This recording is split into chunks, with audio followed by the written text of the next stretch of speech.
देखिए, एक शहर भी पूरा पूरा एक दृष्टि में तो नहीं दिखता जब तक कोई ऐसा मौका लग जाए कि हवाई जहाज पर हो और कोई ऐसा तकनीक हो कि पूरे शहर को एक बार आप देख लें। हम जब किसी शहर में जब हम प्रवेश करते हैं तो उसका एक टुकड़ा, एक छोटा सा टुकड़ा हमारे आसपास का दिखाई देता है। दरअसल हमारा आसपास ही पूरे संसार को बनाता है, पूरी जिंदगी को बनाता है। तो हम अपने आसपास से ही अपना एकांत भी ढूंढते हैं और मेरा ख्याल है कि मुझको ऐसा लगता है कि मुझे मेरा जो एकांत था वो मुझे बहुत जल्दी मिल गया। और मेरा ख्याल है कि बहुतों को अपना एकांत बहुत देर से शायद मिलता होगा, मैं कह नहीं सकता, लेकिन मुझको लगा कि मेरा एकांत तो मुझे बहुत जल्दी मिल गया। शायद मेरा ख्याल है कि जब से मैंने होश संभाला तब से मुझे मेरा एकांत भी मुझे मिल गया और मुझे लगता था कि मेरी जो उपस्थिति थी, मेरे होने का एहसास मुझको अपने ही एकांत से होता था। और अपने एकांत में मैं पाठक भी होने लगा था। और इसके पीछे अम्मा भी मुख्य कारण थी, क्योंकि मेरी माँ का बचपना जो है, जो अब बांग्लादेश में है, जमालपुर में बीता था। और 9 साल की उम्र में नाना की दंगे में मृत्यु हो जाने के बाद में फिर अम्मा का सारा परिवार कानपुर में, जहाँ के मूल रूप से उनका परिवार था, दीक्षित लोगों का परिवार था, वहाँ आकर अम्मा आ गईं। और उसके कुछ ही दिनों के बाद में पिता के साथ में उनका बहुत कम उम्र में उनका ब्याह हो गया था। इस उम्र में होने के बाद भी बंगाल का संस्कार जो है उनकी गुड़िया की पोटली में मुझे ऐसा लगता है कि बंद करके आ गया था। तो जब मैंने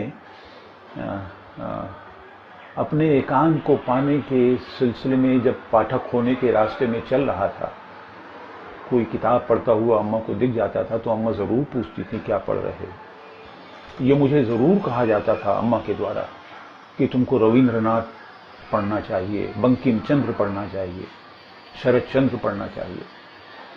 हम लोग बचपन में बहुत मुश्किल से पैसे इकट्ठे किया करते थे, जो खर्च के लिए जो पैसे मिलते थे, जो महीनों के बाद में 2 रुपए जब हो जाते थे, तब मैंने पूछा एक दिन कि अम्मा मैं इस 2 रुपए का क्या करूं। तो फिर अम्मा ने कहा इससे जाओ कोनो किताब शरद चंद्र के कहूं मिले तो इका खरीद ली है। तो फिर वो खरीदी हुई किताब, जो पहली मेरी खरीदी हुई किताब थी, 12 आने में विजया कहानी थी, विजया जो उपन्यास था शरद चंद्र का, उसे मैंने खरीदा था। मेरी अम्मा बहुत अच्छी पाठक थी, अच्छी किताबें पढ़ा करती थी, लेकिन मैंने उनको बहुत कम मैंने पढ़ते हुए मैंने उनको देखा, क्योंकि सारे काम के बाद में जो अम्मा पूरे घर के संयुक्त परिवार के घर की काम की जिम्मेदारी जो उनके कंधों पर थी, छोटा सा कद, छोटे छोटे कदमों से रखते हुए वो पूरे घर में इधर से उधर होते हुए वो जो काम किया करती थी, उस किए हुए काम में कब उनके पास में समय बचता था। और मैंने उनको बार बार मैंने इस बात की कोशिश की कि मैं उनको किताब पढ़ते हुए देखूं, लेकिन मैंने उनको किताब पढ़ते हुए कभी नहीं देख पाया। लेकिन वो मेरी माँ किताब कभी ना कभी जरूर पूरी कर लेती थी।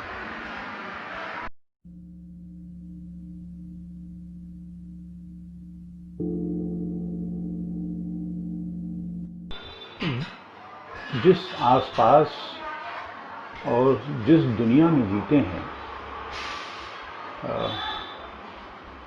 हम दूसरी दुनिया अंदर कहीं न कहीं से बनाना शुरू कर देते हैं। जो हमारी अपनी दुनिया जो दिख रही होती है, जिसमें जीवन बीत रहा है, जिसमें दिनचर्या बीत रही है, उसके ठीक उल्टा जीवन, उसके ठीक उल्टी जिंदगी, उसके ठीक उल्टा एक संसार हम अपने अंदर गढ़ना शुरू कर देते हैं।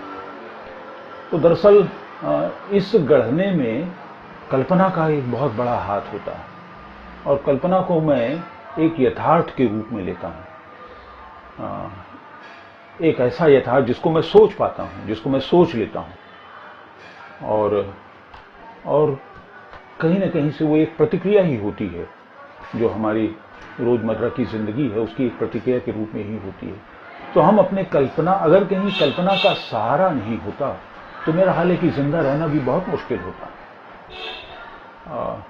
मैं अंदाज नहीं लगा सकता कि अगर कहीं भूखा रहना यथार्थ है तो कल्पना करके पेट किस तरह से भरा जाता होगा। लेकिन तब भी, लेकिन एक संसार मन का तो बनना शुरू ही हो जाता है और उस संसार में कुछ समय, कुछ क्षण इस तरह से जरूर बीत जाता है कि बीते हुए से आहत कोई कहीं न कहीं से एक सहारा, कुछ ताकत, कोई राहत मिलती है और आने वाले के लिए भी ताकत और कहीं न कहीं से हम अपने लिए एक राहत बना पाते हैं।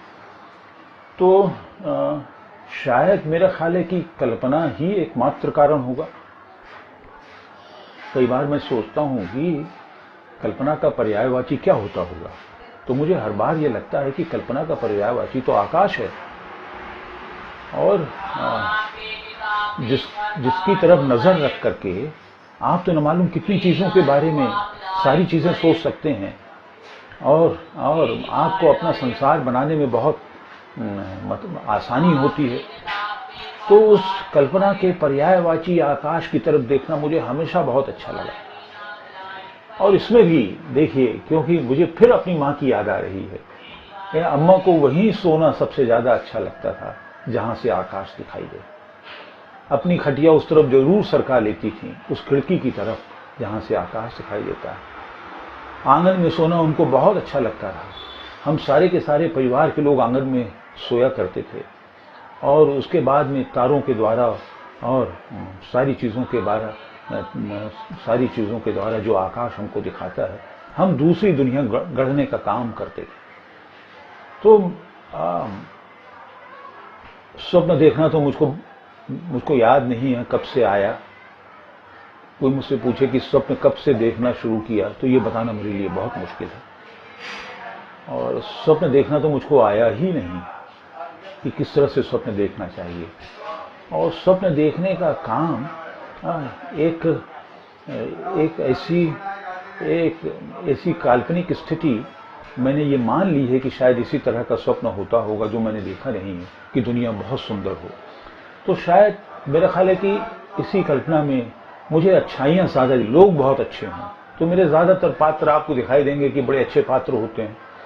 मुझको एक अच्छा संसार, मैं अपने मन से एक अच्छा सा संसार गढ़ने लेना चाहता हूं। मैं अपने दुख को अगर कहीं अपने लेखन में बताना भी चाहता हूं तो कुछ इस तरह से मैं उसको बताऊं कि वो कम से कम जो है उसमें मैं छुपा रहूं।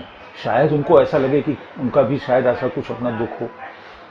तो मैं अपने आप को अपने लिखे हुए में बहुत उजागर नहीं करता, लेकिन मैं अपने संसार में एक पाठक होने की हैसियत से मैं दूसरे के संसार को बार बार पाना चाहता हूं।